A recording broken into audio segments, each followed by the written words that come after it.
Today, we're going to go over the symbolisms of the game, No One in Sight. First thing we notice is this statue saying the pillar's off. I'm not too sure what that means. Everything's in an empty white void. So, let's go down here. First thing, the white void. It's everywhere, everything's all white. We don't really see anything around, and we stumble upon key 1. Now the whole symbolism for why everything's like a void white, I think that's to do with the symbolism of Jupiter. So in alchemy and the classical planets, Saturn was black and Jupiter was white. And so Saturn is like Zeus. I meant so Jupiter is like Zeus. Saturn was like Kronos. And Saturn is Father Time. And he knew that eventually one of his sons would escape from him. So he would, Saturn, color black, Father Time, would always eat his sons.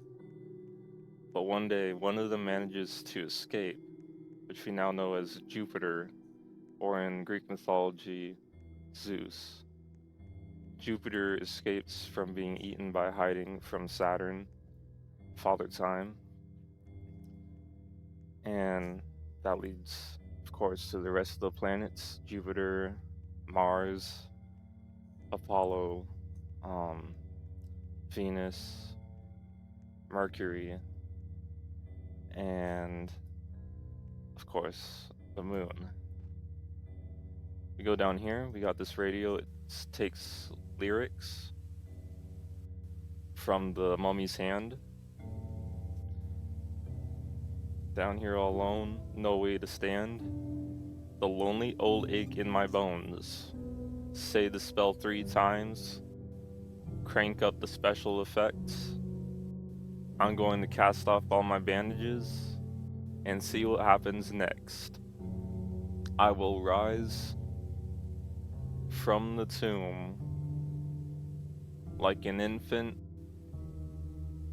emerging from the womb. I've been trapped too long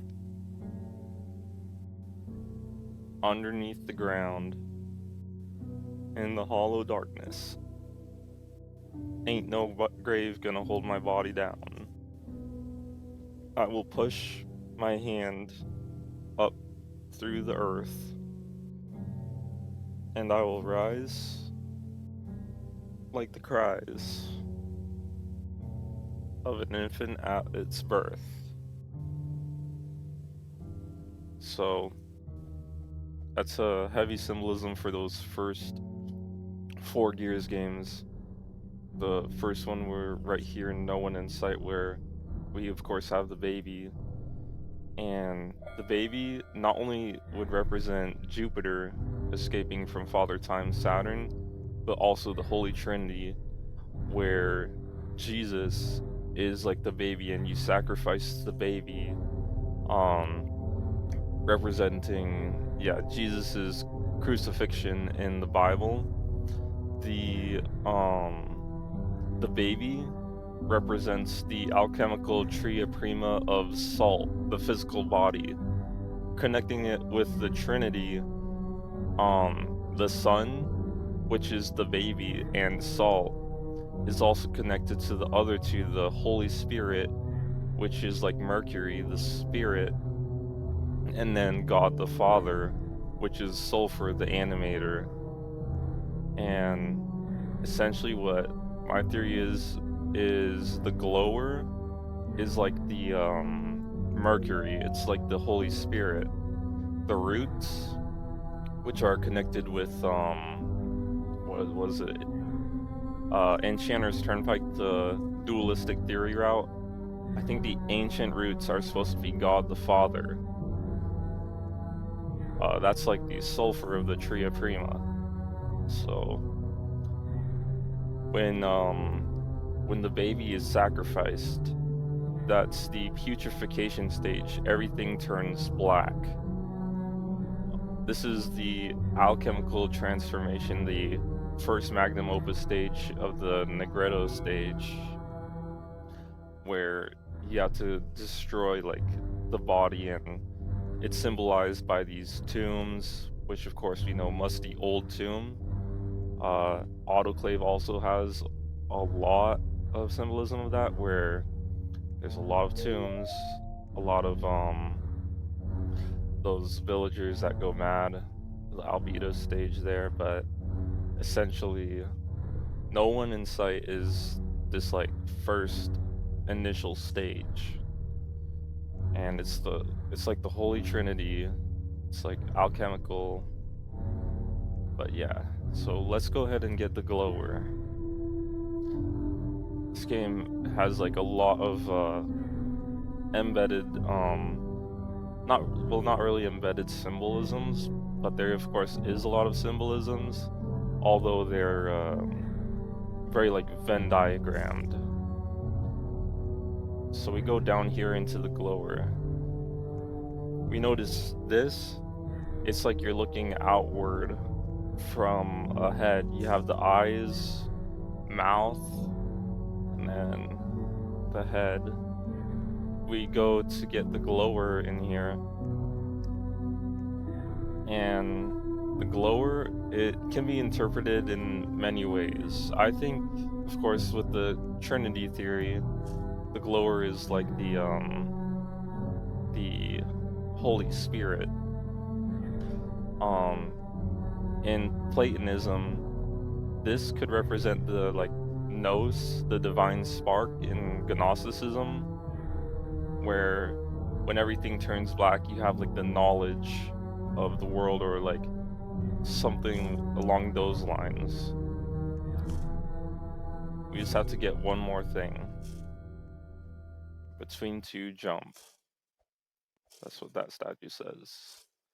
I'm not too sure what that means, to be honest, so I won't elaborate on it. We go through this area. I always saw it as like some kind of crib. We have these 6 circles, and then the 7th is like a cube. 1, 2, 3, 4, 5, 6, 7. It's a lot of squares. We got a square there again. Earlier we touched a square. The glower is a cube, not a square, I guess, but a lot of squares. And the number 7 showing up. Not too sure about that. The number 7 does show up a lot in Gears, I've noticed, but I won't elaborate on it too much. We then proceed underground within the world of no one in sight.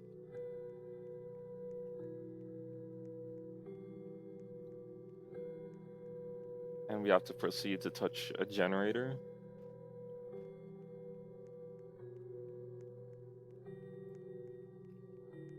So we go down. We have the ancient roots. They just have static, using the radio to speak. Same thing with the philosopher in Theodidactus. They say stop once we touch the generator, possibly aware of what's going on. The whole thing of fate. We proceed to get an axe, a good and righteous tool, as it says in the tooltip. Although it's not silver, it is interesting.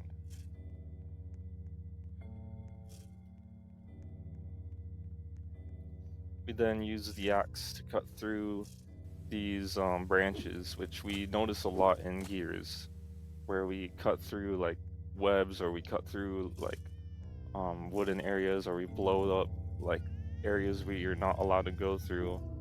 I'm not sure what it symbolizes yet. And ultimately the putrefaction stage, where we had to sacrifice the child, the son, how you interpret it. And that's like the acolyte, champion acolyte. The static persists, implicating the son or the baby was not part of the static, I guess. We break down a door after the world's turned black, which is like the putrefaction, alchemical blackness stage of the magnum opus again. We use the glower, which is possibly like the stolen Holy Spirit. We destroyed the sun, and now we're underground, probably going into a tomb. So we ourselves may rise again in the albedo stage. And it looks like a womb. The whole macrocosm, microcosm of the universe as a body. We have these veins, pulsating blood, veins. Essentially, I think this is supposed to symbolize us going backwards into the womb. Very reminiscent of the clockwork chooses the archaic, not just like words, but purposely chooses the ancient over the modern, of astrology over astronomy, alchemy over chemistry, time over entropy, stuff like that. But there's probably a lot more to this game that I don't notice. That's just overall most of my speculations, theories about the symbolism, and a lot of these could overlap as well. So that's kind of all for now.